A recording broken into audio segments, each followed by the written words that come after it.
Hi everyone, we're here at the Barak Center for the Lean in Pakistan Foundation story number 29, which features the incredible, dynamic Sana Sultan, who is truly a trailblazer in everything she does. She's chair of the Lean in Pakistan Foundation Photographer Circle and is not only a gifted photographer, but is also our nation's first plus size model. And some of the work she's done has not only been outstanding, but an inspiration. And recently, she gave an incredible speech on how she's not letting others define beauty or what it means to have a sexy body type. Go, girl. So, thank you so much for being here with us, Sana, today. It's an honor. And today is about getting to know you. So, what were you like as a little girl? Did you grow up in Karachi? I actually, I till I was 6 years old, I was born in the States. I lived there for a while, and then when I was around 7 or 8, then I moved to Karachi. And you've lived there since. And you've been living in Karachi since. I think I lost you, Tara. Yep, no problem. You've been living in Karachi since. Yeah, So, what were you like as a little girl? What was it like living as a little girl in Karachi? rebel. I was a Just rebel. describe what it means to be a Pakistani girl who's a rebel as a child. I was always a nonconformist. I came from an amazing family, but at that time they were slightly on the conservative side. I mean, this is like what, 30 years ago, 35 years ago. Um, but I always had a voice, and I always stood up for myself. And some people didn't find that okay. They would be like, Shh, tum lada, you're a fighter. And initially I felt that they meant it in a negative way. As I grew up, I realized that being a bad thing. I had to sacrifice a lot to live life on my own terms. Can you share some specifics? Your story is such an interesting one. I think if you flesh out with some stories, it would be even more meaningful to people. Okay, so well, in my family, like I come from a broken home. My dad married twice. I'm from the second. No, I'm from the first wife, and then I have siblings from the second wife. And my story is like this: that my mother abandoned me when I was like around 2.5. My dad remarried when I would be like 6, and then his second wife left when I was 13. And basically, since 13, I have been raising 3 kids. I was raising 3 kids and a father who was physically not well. I think that he had been through so much trauma in his life that his health was really badly affected.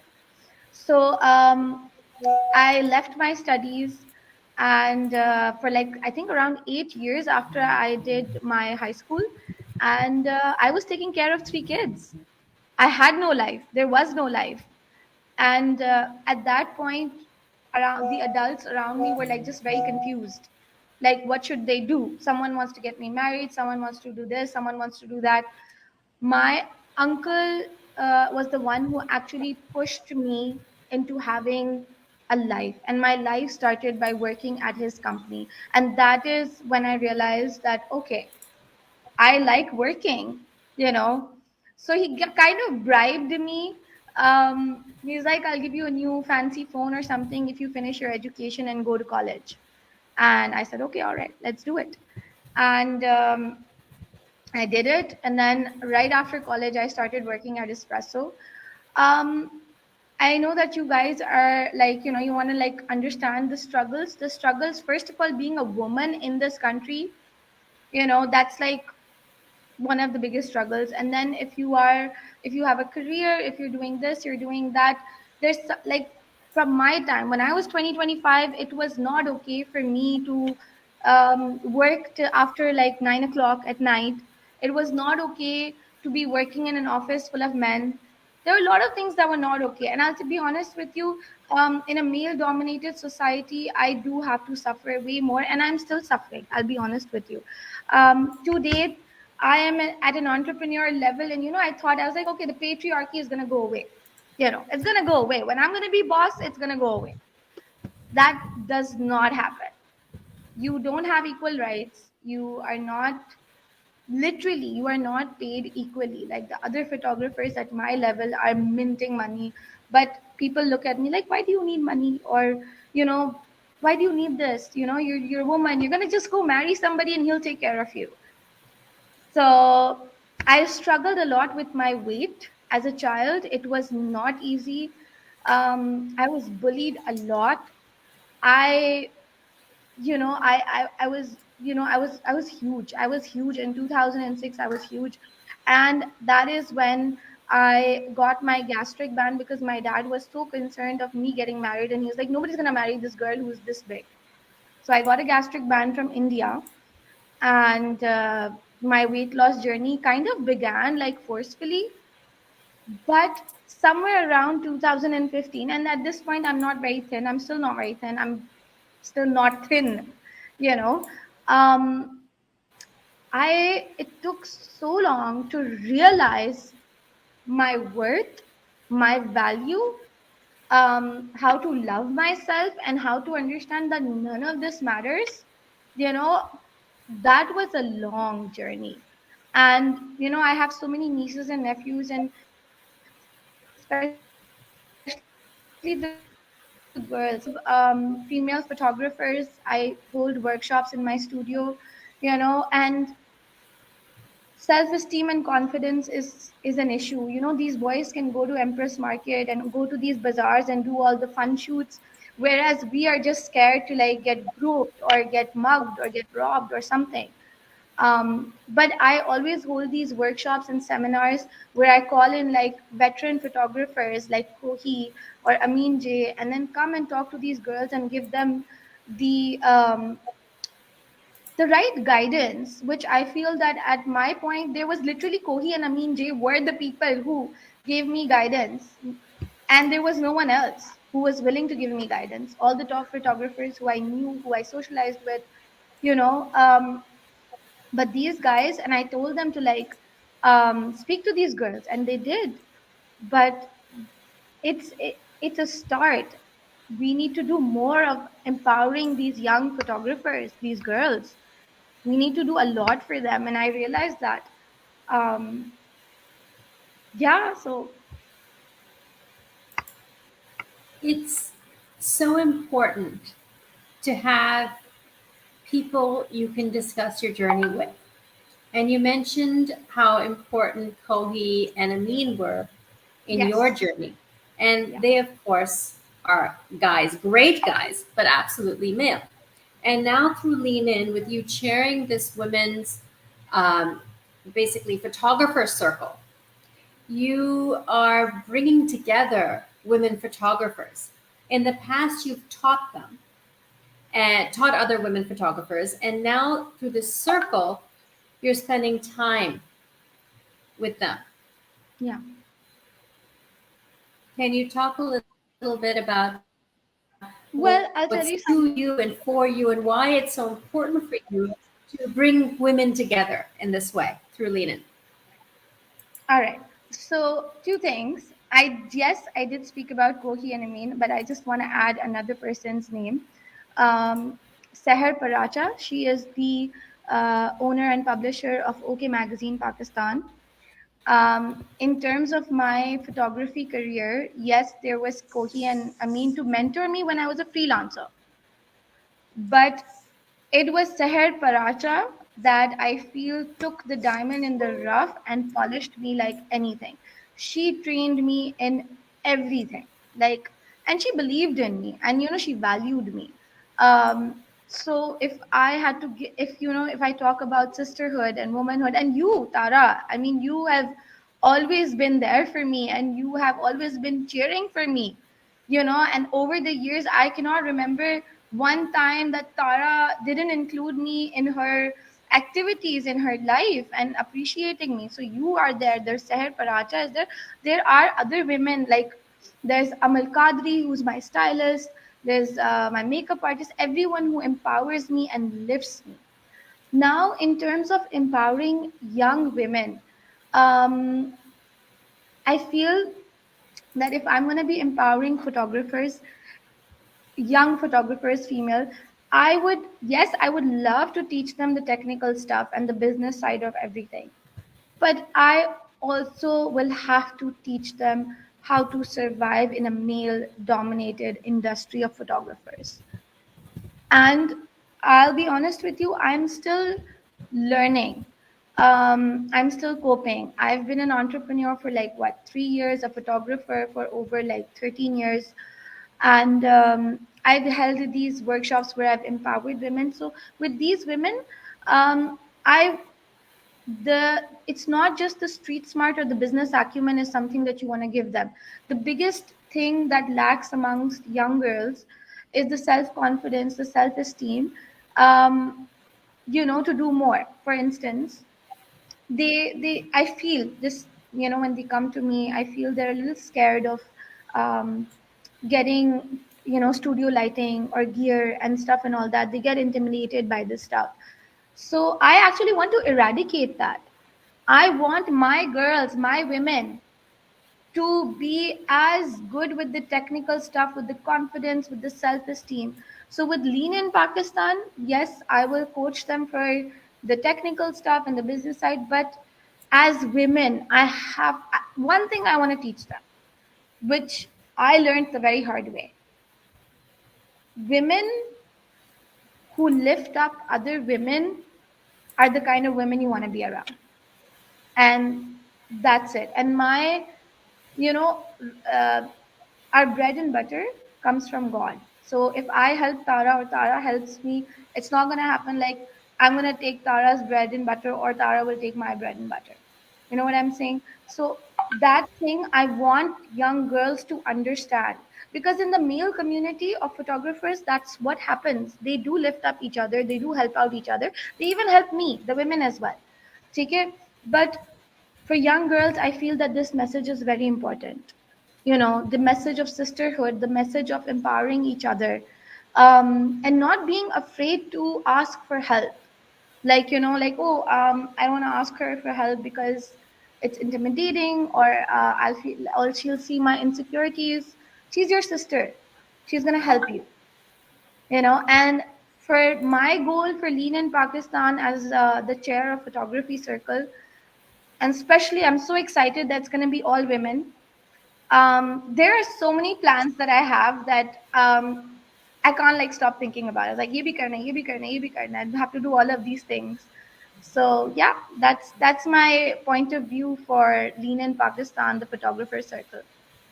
And you yourself, aside from photography, have had such an incredible journey, being the nation's first ever plus size model, and how you began by taking it under your own realms.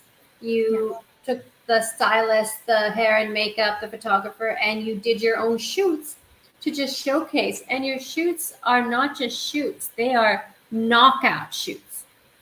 You are beautiful, but you look $1 million in these shoots that showcase and redefine beauty, because you and I have all been watching around us as mothers scold kids for gaining 1 pound. And, as you said, you had a whole treatment to make sure you lost some weight. There's pressure that I've seen Mm. small girls being stopped from eating anything, you know, out of pressure from parents, and not just from mothers, from fathers too. There's this Yeah. girl I recently met in Islamabad, and she could only eat 2 bites. We went for lunch. She could only eat 2 bites. And she said that when she was little, she was chubby, and her father forbade her from eating. So now, all these years later, she can only eat 2 bites at a time. Oh my And God. so, what you're doing is extraordinary and redefining beauty. Can you talk about that, please? Okay, so I feel there is this conflict in the world that we live with, where I saw this on Dr. Phil, like two people were arguing self-love or promoting obesity. And I myself was confused for the longest time. Then Jamila Jamil, she's I think a British Pakistani actress, and Yes. she mentioned on her community that good health looks different on everyone. So, um, So and that's I not even have just seen, beauty, it's good health. yeah, yeah, and I have seen ballerinas, double XL, triple XL. Um, if they can do ballet at that weight or whatever, that means the health is somewhere there. I myself, I know that I'm big, but it's not like if I climb like 10 like flights of stairs, I'm going to be like, no, because I exercise, I eat healthy, I take care of myself. Obesity can have multiple reasons. They could be medical, there could be psychological, whatever, and all of that. So I personally feel that with young girls, this concept that you were speaking about, especially the Gen Alpha and the Gen Z girls, um, they are way to, like, I see these TikTok reels or TikToks or whatever, and it's literally, this is like the shape that all these young girls are looking for, or altering their bodies, and you know there are some kids who don't even need their parents to tell them not to eat. There is more anorexia now, or there's no more bulimia now than there was before. um, as a plus size model, the goal was to not just promote body positivity or self love. It was actually to promote, um, that it's okay to be who you are, it's okay to love yourself, and you are gorgeous, and you have to feel beautiful for yourself, not the other way around. You don't need people's validation. Trust me, Tara, when you find that part of you that doesn't care, I can wear whatever I want, I can look however I want, you know, life is amazing. I'm going to talk about somebody who I feel has become a fashion icon, Priya Altaf. Um, her sense of fashion is amazing. People do tend to criticize her, like, about her age and this and that, but I find it fabulous. I mean, have you been seeing Priya's Instagram posts? I mean, have you seen the fashion, and have you seen how she carries it like a boss lady? And I'm just like, I want to be that. That's who I want to be, you know? So this message was this the whole thing that I created, Big is Beautiful, volume 1, 2, and I'm actually working on volume 3. I feel that with volume 1 was a little like, okay, we got to do this, but we really didn't have any direction. But with volume 2, I worked with my amazing team, and the result was amazing, and we're working on volume 3, and the message was sent across that this size, this shape, this look is normal. There is there is no there is nobody's validation needed when you love yourself and you find yourself beautiful. And I'll tell you something, a lot, I reached to that level, say around my 30s, early 30s. um it's a journey that you have to be on, and you have to work on it like you have to work on anything else, and there's no other way around it. The working on journey, the working on yourself, the journey to self love, the journey to wearing what you want like a boss lady, the example you said, it's something very doable for all of us. Yeah. But very few people achieve that level of confidence, maybe even that budget, maybe even that access, or maybe even that taste. But it's all doable. You have a stylist. What is holding you back, Sana?